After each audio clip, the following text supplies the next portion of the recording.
কয়েদ bell খেতে কার না ভালো লাগে।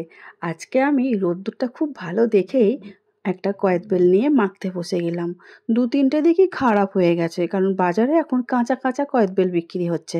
পাকা ভেবে কিনে নিয়ে চলে আসছি, তারপরে ভিতরটা ভাঙার পরেই দেখছি খারাপ হয়ে যাচ্ছে। তো এই 3টের মধ্যে আমি একটা ভালো পেয়েছি, সেই একটাই বেশ ভালো করে ভেঙে ফেললাম। আর কি জানো তো, ছোটবেলার কথা তো একটু মনে পড়ে যায় না? ছোটবেলায় কয়েদ বেল মেখে রোদে দিয়ে রাখতো মা, তারপরে সেই রোদ থেকে নামিয়ে খাওয়ার যে কি মজা, সেই স্বাদটাই ছিল আলাদা। তোমরাও কি ছোটবেলায় তাই করতে? মেখে তারপরে রোদে রেখে দিতে, তারপর ভাত টাত খাওয়ার পরে দুপুরবেলা বসে বসে খাওয়া হতো, কি ভালোই না লাগতো।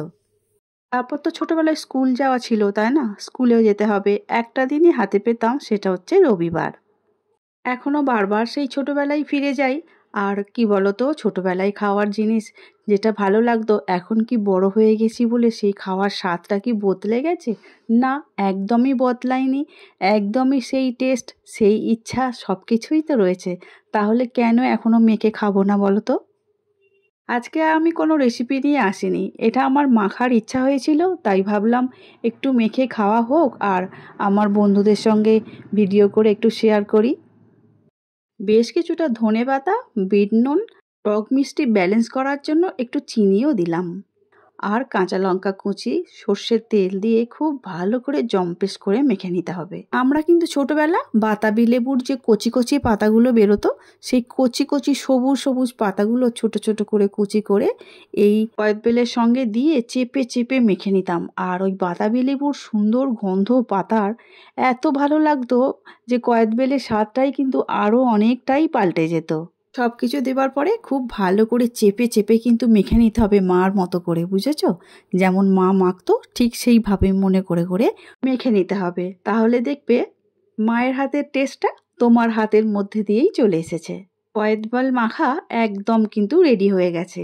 মাখতে মাখতে কিন্তু আমার জিভে জল চলে এসছে, একদম সত্যি করে বললাম। এখন বলো তো, তোমাদের কার কার খুব ভালো লাগে এইভাবে কয়েদ বেল মাখাটা? আর তোমরা কিভাবে কয়েদ বেল মাখাও অবশ্যই আমাকে কমেন্ট করে জানাবে। বন্ধুরা, রোজ তো মাছ তরকারির ভিডিও দিয়ে যাচ্ছি একঘেয়েমি, জানি তোমাদের ভালো লাগে না আমার ভিডিও, তবুও আমি বলছি। এই মুহূর্তে যেসব বন্ধুরা ইউটিউব চ্যানেল থেকে আমার ভিডিও দেখছো, যদি ভালো লেগে থাকে লাইক শেয়ার সাবস্ক্রাইব করে শ্রাবণীর পাকঘর চ্যানেলের পাশে থেকে যাওয়ার অনুরোধ রইল। পাশে থাকা বেলটা অবশ্যই প্রেস করে দিও, তাতে যখনই নিত্য নতুন রান্না ছাড়বো সবার আগে তোমাদের কাছেই পৌঁছে যাবে।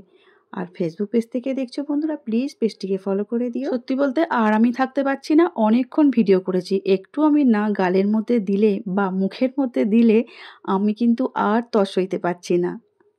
মুখের মধ্যে যতক্ষণ না দিতে পেরেছিলাম ততক্ষণ খুব অস্বস্তি হচ্ছিল, দারুণ খেতে লেগেছে। আজ তাহলে আসছি, দেখা হবে অন্য দিন নতুন ভিডিও নিয়ে। সবাই খুব ভালো থাকবে, সুস্থ থাকবে, টাটা।